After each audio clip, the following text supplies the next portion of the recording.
एक बार की बात है, एक राजा तलवारबाजी कर रहा था तो अचानक से उसके उंगली में कट लग गया। तो पास खड़े मंत्री अचानक बोल उठे, राजा साहब चिंता ना करें, जो होता है अच्छे के लिए होता है। यह सुनते ही राजा को गुस्सा आ जाता है। राजा उस मंत्री को कारागृह में बंद करने का आदेश दे देता है और बोलता है इसको फांसी पर चढ़ा दिया जाए।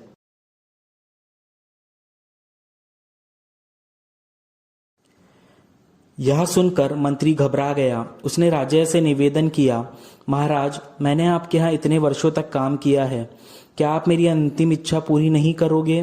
राजा बोला, ठीक है, बताओ क्या है तुम्हारी अंतिम इच्छा। मंत्री बोला, कृपया मुझे 10 दिन का समय दीजिए, उसके बाद आप मुझे जो चाहे वो सजा दे दीजिए।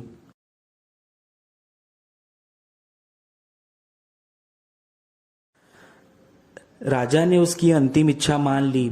राजा दूसरे दिन अपने सैनिकों के साथ जंगल पे शिकार पर निकले।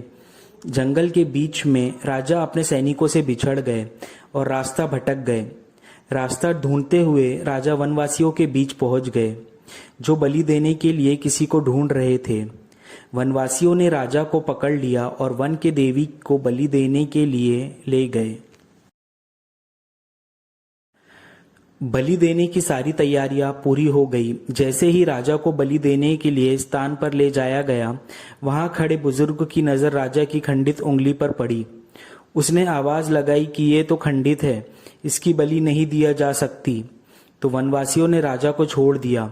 राजा जैसे तैसे वहां से निकला और अपने राज्य पहुंचा। सबसे पहले कारागृह में अपने मंत्री से मिलने पहुंचा।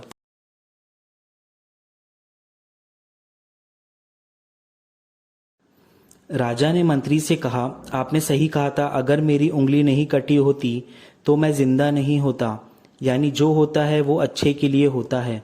राजा ने फिर पूछा, मेरा तो फायदा हुआ, लेकिन आपका कैसे फायदा हुआ? मैंने तो आपको सजा दी।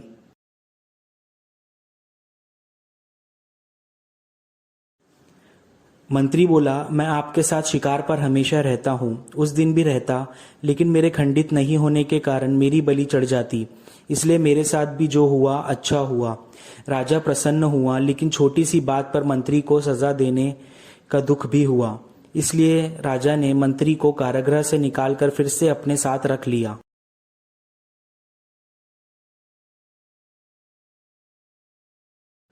दोस्तों, अपने जीवन में बहुत से उतार चढ़ाव आते रहते हैं। कभी कभी कुछ चीज़ें मन मुताबिक नहीं होती, इस कारण से कभी निराश नहीं होना चाहिए। हमेशा याद रखें, जो होता है अच्छे के लिए होता है। भले ही कुछ अच्छा हो या ना हो, लेकिन उन परिस्थितियों के प्रति सकारात्मक नज़रिया रखने से उसका प्रभाव बहुत कम हो जाता है।